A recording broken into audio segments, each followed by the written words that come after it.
Le Lirez-vous participe aux Nuits de la lecture 2026, 10e édition consacrée au thème Ville et campagne.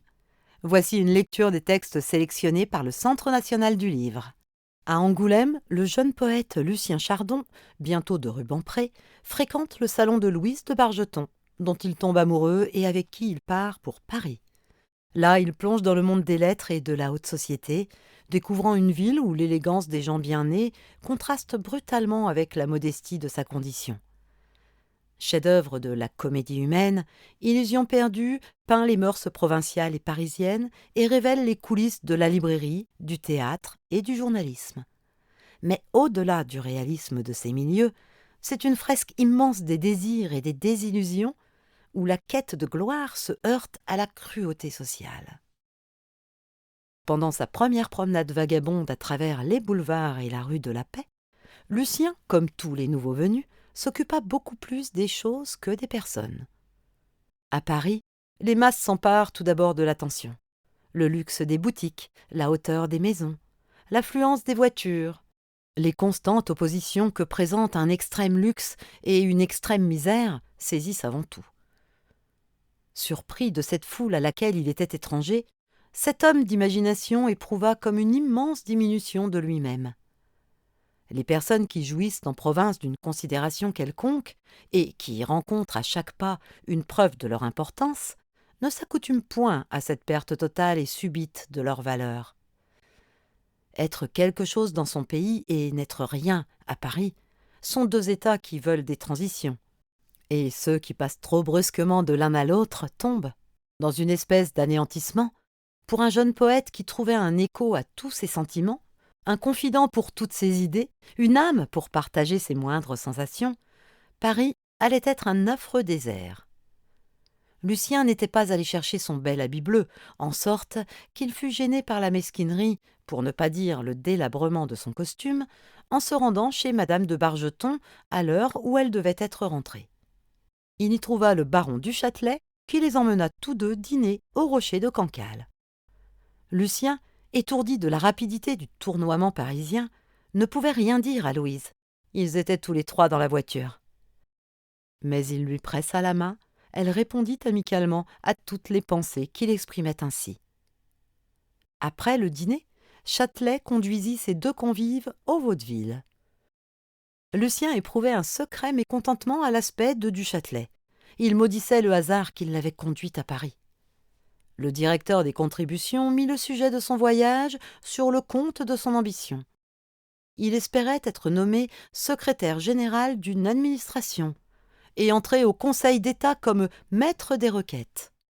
Il venait demander raison des promesses qui lui avaient été faites, car un homme comme lui ne pouvait pas rester directeur des contributions.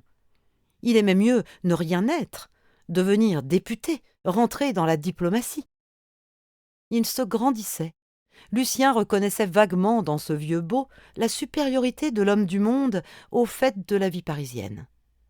Il était surtout honteux de lui devoir ses jouissances. Là où le poète était inquiet et gêné, l'ancien secrétaire des commandements se trouvait comme un poisson dans l'eau. Du Châtelet souriait aux hésitations, aux étonnements, aux questions, aux petites fautes que le manque d'usage arrachait à son rival, comme les vieux loups de mer se moquent des novices qui n'ont pas le pied marin. Le plaisir qu'éprouvait Lucien, en voyant pour la première fois le spectacle à Paris, compensa le déplaisir que lui causaient ces confusions. Cette soirée fut remarquable par la répudiation secrète d'une grande quantité de ses idées sur la vie de province. Le cercle s'élargissait, la société prenait d'autres proportions. Le voisinage de plusieurs jolies Parisiennes, si élégamment, si fraîchement mises, lui fit remarquer la vieillerie de la toilette de madame de Bargeton, quoiqu'elle fût passablement ambitieuse. Ni les étoffes, ni les façons, ni les couleurs n'étaient de mode. La coiffure qui le séduisait tant à Angoulême lui parut d'un goût affreux comparé aux délicates inventions par lesquelles se recommandait chaque femme. « Va-t-elle rester comme ça ?» se dit-il, sans savoir que la journée avait été employée à préparer une transformation. En province, il n'y a ni choix ni comparaison à faire. L'habitude de voir les physionomies leur donne une beauté conventionnelle. Transportée à Paris, une femme qui passe pour jolie en province n'obtient pas la moindre attention, car elle n'est belle que par l'application du proverbe « Dans le royaume des aveugles, les borgnes sont rois ». Les yeux de Lucien faisaient la comparaison que madame de Bargeton avait faite la veille entre lui et Châtelet. De son côté, madame de Bargeton se permettait d'étranges réflexions sur son amant. Malgré son étrange beauté, le pauvre poète n'avait point de tournure. Sa redingote dont les manches étaient trop courtes, ses méchants gants de province, son gilet étriqué, le rendaient prodigieusement ridicule auprès des jeunes gens du balcon. Madame de Bargeton lui trouvait un air piteux. Châtelet, occupé d'elle sans prétention, veillant sur elle avec un soin qui trahissait une passion profonde, Châtelet, élégant et à son aise, comme un acteur qui retrouve les planches de son théâtre, regagnait en 2 jours tout le terrain qu'il avait perdu en 6 mois.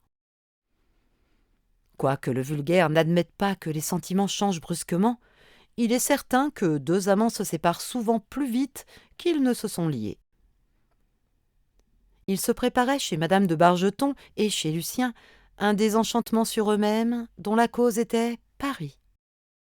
La vie s'y agrandissait aux yeux du poète, comme la société prenait une face nouvelle aux yeux de Louise. À l'un et à l'autre, il ne fallait plus qu'un accident pour trancher les liens qui les unissaient. Ce coup de hache, terrible pour Lucien, ne se fit pas longtemps attendre. Madame de Bargeton mit le poète à son hôtel et retourna chez elle accompagnée de du Châtelet, ce qui déplut horriblement au pauvre amoureux. « Que vont-ils dire de moi ?» pensait-il en montant dans sa triste chambre. Merci de votre écoute. Retrouvez les 15 lectures des Nuits de la lecture 2025 sur le podcast Le Lirez-vous, disponible sur toutes les plateformes.